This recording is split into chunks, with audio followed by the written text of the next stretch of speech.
Welcome to Holistically Hope with Rachel Pontillo. I'm Rachel Pontillo, and today on the show we are going to have Girl Talk. My guest today is hormone expert Bridgit Danner, and we are going to get super clear on something that is super important for women, and that is our periods, what we should expect, what an ideal period should look like, and what to do if that's not actually going on for you, how to fix that. Bridgit Danner is an experienced practitioner of Chinese medicine as well as a functional diagnostic nutritionist, and she runs an online women's health community called Women's Wellness Collaborative. Through this community, she interviews experts in women's health through blogs, videos, podcasts, and online summits, including her upcoming summit, Hormones, a women's wellness summit, of which I am really honored to be a part. So join us now and let's have our girl talk.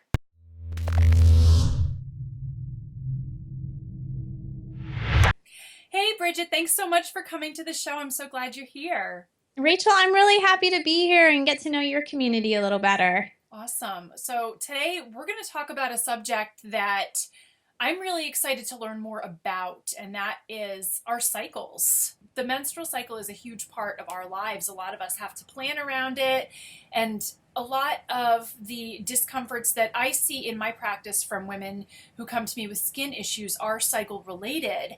And I think that even though it's such an integral part of our lives, there's so much mystery still. There's so much we don't actually know. So I'm really excited that you're going to shed some light on that for us today. Yeah, as young girls, I'm thinking back to when I first got my period. My mom told me very little, here's some pads, and that was like basically it. In my day, we had a tiny bit of sex ed. I don't think most schools have that now, but it wasn't really like, hey, girls, let's learn about your cycle. So, like, when do we learn this stuff? We don't learn in college, right? It's so true. I think I had a female gym teacher who gave us the talk, and then our school had like one of those little, girls' goodie bag packs with maxi pads in there, and maybe we had a movie, but it wasn't about anything specific. It was just about this is what's going to happen to you, and okay. Yeah, there's still like some shame and hiding around the cycle. And I know you're raising, what, two girls? Mm-hmm. And you're trying to, I'm sure, do things differently, which is great. So hopefully we're creating like some new consciousness around the cycle. And I think it starts with us adult women learning about our own cycles so that we can teach it on. Yeah, I think that is where it has to start for sure, because, when we are mothers especially, we can only teach what we know. Yeah. And I know a lot of moms these days feel like they have to take to Google for just about everything if their kids have questions, because things were really different when we were growing up, even though we didn't always get the most accurate information. I think in a lot of ways we did get more information than kids today might get because of some of the political correctness issues that are facing schools these days with what they can and can't talk about. So we really do have to be more informed as parents. I think where I would love to start is by asking you, what should a monthly cycle look like? What does a healthy period actually look like? What does a healthy period look like, but all throughout the month? Because we think of our cycle and we only think of those days when we have our periods, but it is in fact a monthly cycle that repeats. Yeah, so I'm gonna really start with the basics, and I'm gonna start with day one, which some people don't even know which day is day one. Day one is the first day you have bleeding of significance, I would say. So if you have a little spotting or maybe a lot of spotting that goes on for 5 days where it's just a little brown stuff, it's still not day one. Day one is the day you see some flow. So that I'm going to go with ideal for the first month, and then we can go back through and say what might happen. So what should happen on day one is you have a nice, fresh red blood without clots and really without pain. You may feel you're having your period, but it should really not have pain. Some mood things you may have this time of the month is you may feel more introspective. You might not feel like socializing. It's a good time to journal. You may not want to exercise as hard. You might just not be in the mood. So it is a bit of like a turning in point. And our body is naturally detoxifying. Like one benefit of having our period is we flush out toxins really with that blood that we're getting rid of. Let's see what else. And then our hormones should be at their lowest point, really. There's a dropping of hormones. So next kind of significant day is day 3. So I'm mentioning this because it's a day that we often test when we're testing hormones. And what should be happening here is after that drop of hormones, there's a signal to the brain, okay, things have dropped. It's time to get the party started again. So one hormone that we test on day 3 is called follicle stimulating hormone. That's a hormone from the brain to the ovaries telling them, let's get back to work. It's time to make more eggs, time to build that lining again. And that follicle stimulating hormone usually should be like around 10 or a little under 10. And then another time, I don't know this exact peak day, but maybe around day 10 or 12, your testosterone is peaking. You might feel really good around now. You might feel very attractive. Testosterone makes us feel attractive. It makes us feel social. We feel more sexual. Also, our estrogen is coming up as we build that lining. And so this stage, usually the mood is good. So it's a good time to plan.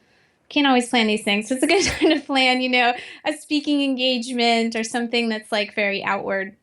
Then another significant time is day 14, around the mid-cycle. So estrogen's coming up, and that's letting the body know, okay, it's almost time to ovulate. So then there's another hormone that's let out called luteinizing hormone that basically releases the most ripe egg and lets the others kind of basically die off. So there's a little competition for the best egg, and the best egg wins, and that's chosen, and the rest die off, and that's a signal for ovulation to happen. So when you test, when you're trying to get pregnant and you take that P-test, that's the test, that's the hormone you're testing, is this luteinizing hormone. And then you're going to ovulate soon after. Just as a side note, you usually ovulate in the early morning, and our testosterone is also high in the morning, so it's a good time to have sex, especially if you're trying to get pregnant, but any time it's a good time. And then day 14 to 28 should be pretty even. Progesterone should be high. That's a hormone that's mostly released by the, how can we say, that what's remaining of the egg that left the ovary. That's producing a hormone called progesterone. And that should be high. Estrogen's kind of just hanging out in there. And the body's preparing for a potential pregnancy by solidifying the uterine lining. The temperature of our bodies are a little higher. And then on day like 29, we bleed again. So that is if we're not pregnant. So that's the basic like cycle, how it should look. As you said, sometimes we can kind of plan by this, but sometimes we can't. Are there any specific signals physically that we might experience that we can use to anticipate what might be going on at these different times of the cycle? Yeah, that's a good question, especially if, say, your cycle's kind of irregular and you're trying to get to know it better. Maybe you're coming off birth control. You might not be very familiar with these little clues. So like I said, I think you can usually know that ovulation's coming by you're feeling more sexual, unless your hormones are really tanked. And if they're really tanked, you might not feel that sexual, or if you're not ovulating. But generally speaking, you'll feel more sexual. You'll also have more cervical fluid. So you can kind of notice that there's just more like watery fluid or egg, what do they call it, like mucousy kind of egg white fluid closer to ovulation time. And then things will really dry up after that. They're supposed to dry up to kind of hold everything in. And so when we open up for ovulation and to accept sperm, it's not the best environment because it can like let in bacteria and that kind of thing. So once we pass ovulation, we dry back up, so to speak. So some of those changes in like moisture levels you can notice, and then again changes in like your mood or your hormones. We're going to talk about, PMS isn't really like a normal thing, but it is a common thing. Which is crazy because so many people have it and have to actually plan around that. Yeah. So, I think you can know if your period's coming, if you have PMS and you're feeling, okay, like I'm feeling more irritable, I'm like, am I bloated, my boobs are sore. But those things can also really be corrected as you move more into balance. Interesting. If our audience is listening and is thinking, all right, well, what you just described, that's not what happens to me. Or, okay, well, PMS really is significant for me because I have physical symptoms. I have cramping. I have mood swings. I have breast tenderness. Oh yeah, we can talk about that. Okay. Yeah, so let's take it from the top. I mean, there's so much that can go wrong. I mean, that's not the funnest part about being a woman, is there's so much that can go wrong with her. So I'm going to take it from the top again. So let's day one, we're bleeding. Let's say we have a lot of clots in our blood. Also not normal. Usually this means there's estrogen dominance relative to progesterone. So in the beginning of our cycle, our lining is growing, and in the second half, it's supposed to kind of ripen or harden. So when you see a clot, it's usually because there was more growing again. So it's like yeah, you can kind of picture instead of something forming, like, oh, I don't know, if you're like baking a cake or something, it should harden at the end, right? But if it's like another bubble of cake that comes out, that's kind of early. Like yeah. So that's one thing that could go wrong. You could have a very painful cycle. That could go on. You could have a migraine headache, a headache. So a couple things to do about this stage. So if you're having estrogen dominance, usually we need to kind of increase progesterone. And some things that can help with that are magnesium. It's hard to get enough in our diet, so I do like magnesium supplementation. Let's see, avoiding things like processed grains, sugar, caffeine, alcohol. All these depleters will take away your magnesium and your B vitamins that you need for making hormones. As far as pain, I really find magnesium is like the number one friend. Number two is fish oil or some kind of omega-3 oil. And number three is water. Usually those three things will help you have a pain-free cycle, unless you have, endometriosis or maybe something unusual. But for most everyday kind of cramps, and I say everyday, but they could be painful, those are the things that help. So let's see. And migraine headaches, yeah, even at your cycle, that could be related to some food sensitivities. Just when the cycle is at that big changing point and there's a lot of stress on your liver and detox systems, could still be related to food sensitivities. So that's one thing to look at. Any questions so far, Rachel? I was going to say, I know that you hear a lot about younger teenage girls who have extremely painful periods to the point where they have to stay home from school. Is that something that changes with age, or is that something that can always be worked out with diet? That's a really good question. So there is a little bit of difference with teenage girls, and that their body is just learning to have their period.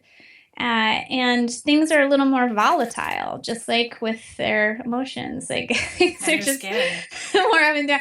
I remember when I first had my period, then I didn't have it again for 6 months or something.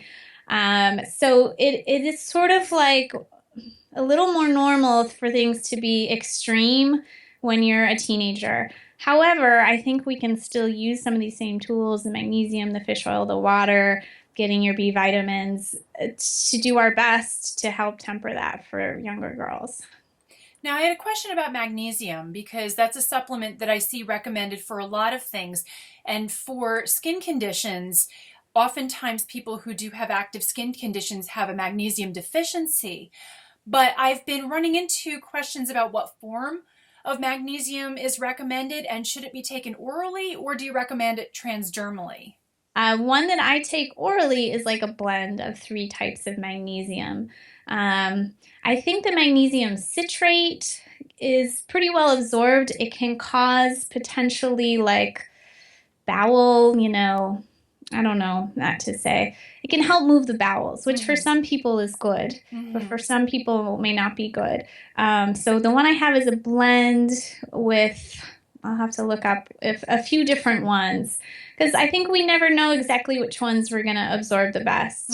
Generally I would say don't buy one from like Walgreens or Costco, because it's probably the cheapest, least able to absorb magnesium that you can get. As far as oral versus transdermal, I think there's a bit of a preference. I like to have a few things around the house, so I have some just in pills because I'm decent about taking pills. I usually take my magnesium before bed. I have it also in a powder to mix with water, and a lot of people like that. It seems to absorb faster and better. So if you're having cramps, you're having a headache, you're feeling really anxious, it can help conk you down, so to speak. The transdermal, I think, works well. To me, it makes me feel very itchy. Oh, I don't love interesting. it. I have Yeah. heard that, and it could be because of the magnesium itself. Maybe it's the wrong form for that person, but it also could be something else, another ingredient in that formulation. It could be. Yeah, I've had better luck. Like if I put it in my bathtub, Hmm. then when it's spread out like that, Oh, it interesting. doesn't make me itchy. So yeah, there's lots of different forms. I think that people can experiment. I would just like go to your natural grocery or, ask your practitioner like yourself. Like, yeah, I just really would say avoid the cheapy Yeah, I stuff. mean, I think that's the general consensus about supplements, especially lately with so much research having come out about synthetics and GMOs and bioavailability. I think you really do get what you pay for, and convenience doesn't always mean better, especially when it's something that is a micronutrient, which depends on absorption. Otherwise, there's really no point. Yeah, and this is why some people say the powders are better or Mm, maybe the liquid because if you take a pill, well, especially a tablet, it's going to have binders. yeah. Um, so, yeah, even like at my natural groceries, they're pretty smart there. Like they'll help you pick out a good one. Yeah, I found that there's, depending on where you shop, but if it's a smaller local place or if it's something like a Whole Foods, you typically can find somebody who's quite knowledgeable. So it's good. But yeah, their quality really just has to be emphasized. Otherwise, there really isn't much point. Exactly. Yeah. Well, that's really helpful. So Should we let's keep move going? on to talk about skin issues during the cycle, because that is something that I hear a lot from my clients and my audience. I get emails a lot about cystic acne. I know that specifically during that time of month, well, a lot of women get acne along the mouth area, and certain types of acne and certain other skin conditions like rosacea or melasma can also be hormone related and cycle related. What can you say about that? Yeah, so those are some good questions. So usually when it's around the mouth and chin, this is like where men have a beard, right? And there's Mm. more testosterone receptors there. So usually there's like what's the type of testosterone? I always just call it the angry type. There's a more inflammatory type of testosterone that can come up. I think it's as alpha testosterone, and that will kind of stimulate these. So if you do get a lot of acne around here, there's probably a testosterone component, and that's why you see it with PCOS because Mm. there's usually that angry testosterone is playing a part in that picture. So as far as that, detoxing is important, and maybe especially if you notice like it's around your cycle. There's kind of gentle things you can do to detox. You can dry brush your skin. You can Mm. drink lots of water.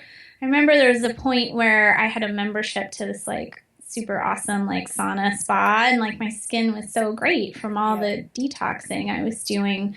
There's other things you can do like green drinks and milk thistle to kind of gently move the liver. Also, the gut is important to consider because it's not just the liver, it has to go out through the digestive system. So, Mm-hmm. how's your bacterial balance in your gut? Are you moving your stools or are you constipated? Do you have loose stools because your gut is inflamed? Mm. So, is your gut on your side, so to speak, is a good thing to look into.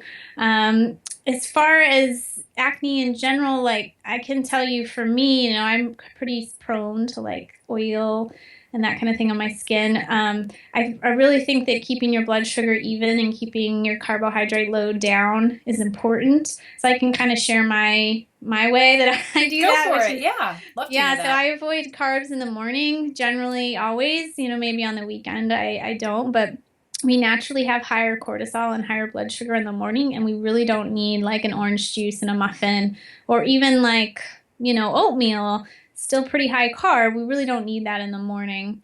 And then at lunch, I'm either like low carb or no carb. Sometimes I have carb, but definitely not like carbo loading at lunch. And then at dinner, you can have more carbs because it helps you sleep, not super late at night, but that's kind of, I don't know if you've ever heard this theory of carb night. It's like, No. there's this book or program called Carb Night, and it really made sense to me when he explained it that like when our cortisol is up in the day and our blood sugar is high, if we add sugars to that and try to raise our insulin, like the body doesn't have anything to do with it except kind of store it as fat or make fatty deposits in the liver or kind of inflame and acidify the bloodstream. So kind of like thinking about having your carbs more at night and then always like whole food carbs over processed stuff and sugar. I think that's made a big difference for me and my skin. And then I do, like you promote, Rachel, like just gentle washing. I have one of those Clarisonic brushes. I don't know if you do those, but for me, I think it helps a lot just keeping your pores open. Yeah, I mean, proper cleansing and hygiene is always really important. And whether you use something like the Clarisonic or another type of cleansing device or just a washcloth or your hands, it really depends on different skin types. But absolutely having a regular hygiene remedy during those stages, especially because I know sometimes if you're not feeling great, sometimes you slack on the skincare regimen and you just go to bed. So I think that's important always to bring up. When it comes to acne during the cycle, is there any point during the cycle where it's more prone to show up?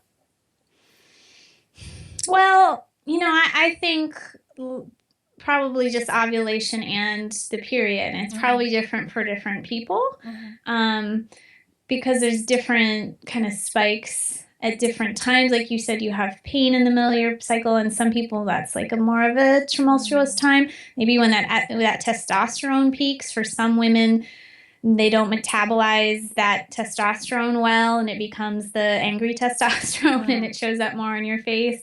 And then maybe for some other women, just that high hormone load at the end of our cycle that then drops is just a stressor on the body and the liver. So I think it could kind of come mostly at either of those two times. Interesting.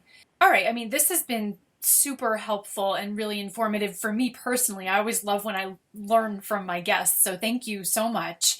Sure.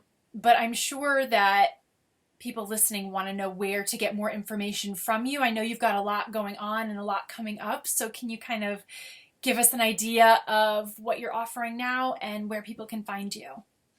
Yeah, so the biggest thing I'm offering now is something you know about, which is a hormone summit, and you're going to be a guest on there talking about skin. Yeah, so we have actually 35 lectures and some bonus lectures. Wow, and that's all awesome. Free. Yeah, it's a lot of information. You don't have to hear it all, but at least you have access once you sign up for free. And then, yeah, we can get to know each other better. And there's lots of information on life stages and the cycle. We get into like, what if my period is missing or is irregular, or what if I have very severe PMS?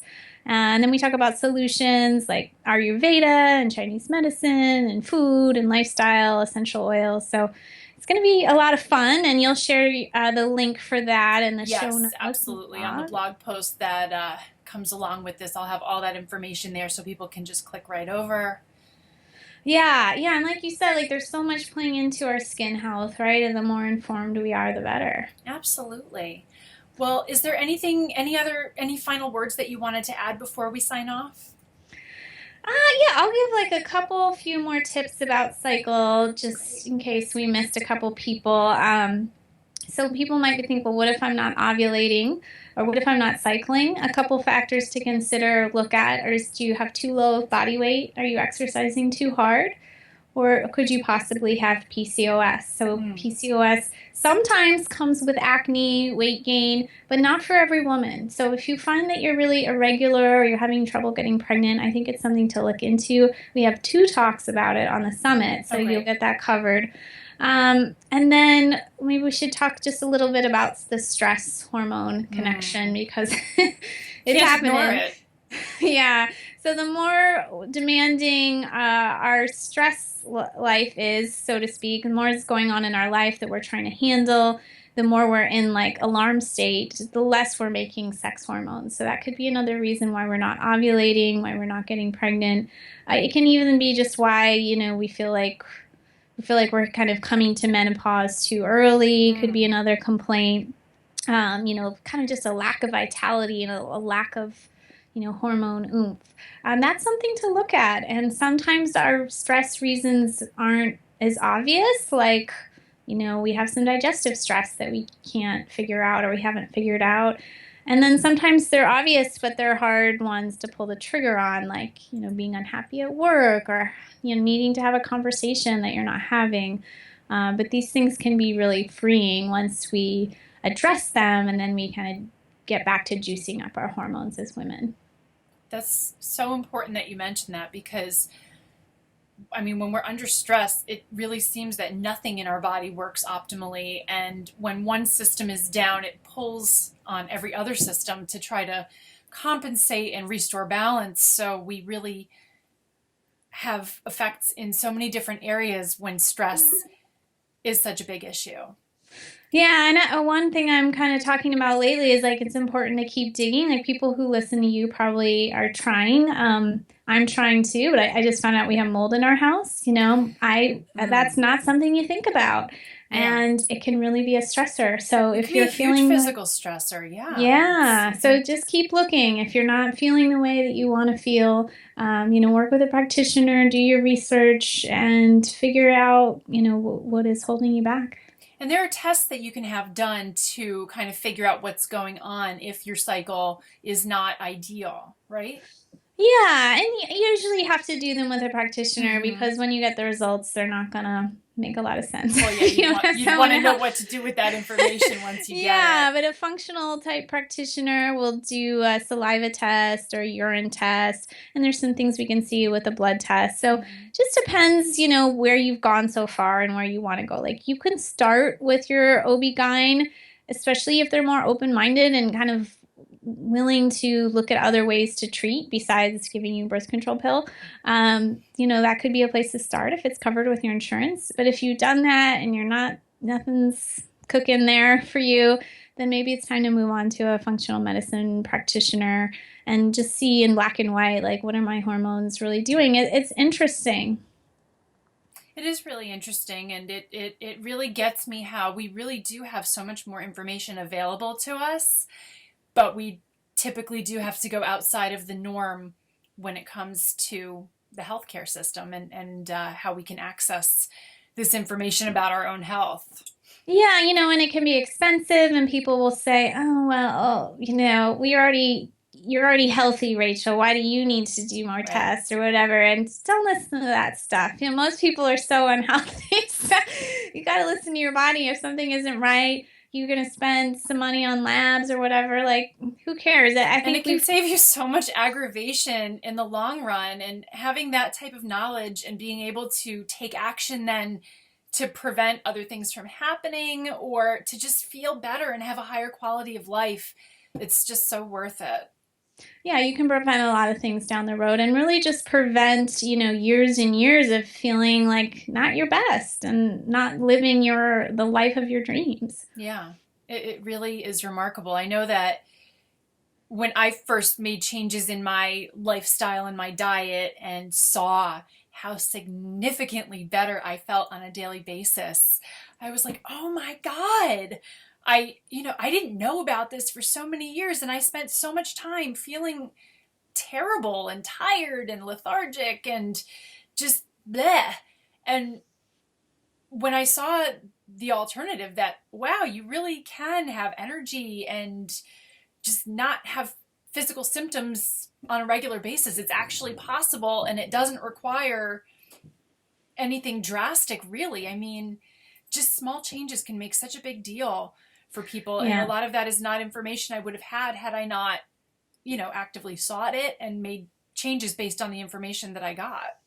Yeah, just like we don't teach about the cycle, we don't really teach about best diet Yeah. anywhere either. And most people are, it's pretty sad. They're kind of like half asleep in their lives with like poor nutrition and low energy and carrying around a lot of extra weight. And it doesn't have to be that way. So Right. good thing we have resources like you to put out there And you and your say. wonderful summit that I'm so happy to be part of, and I can't wait to share it with everyone. Yeah, well, thank you so much, Rachel. Really Well, thank appreciate you. it. It was great to have you on the show, and I look forward to staying in touch. Sounds good.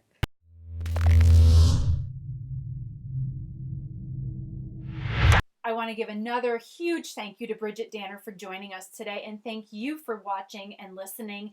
And make sure you head on over to bridgitdanner.com. Bridget's got a fantastic free quiz for you called Hidden Hormone Stressors, where you can get more information. And also make sure you check out her upcoming summit, Hormones, a Women's Wellness Summit. If you like this interview, make sure you head on over to the blog at holisticallyhope.com, leave a comment, subscribe to my YouTube channel and my iTunes channel, and make sure you share with your friends. Thanks so much for joining me today. I'm Rachel Pontillo, and I will be back soon.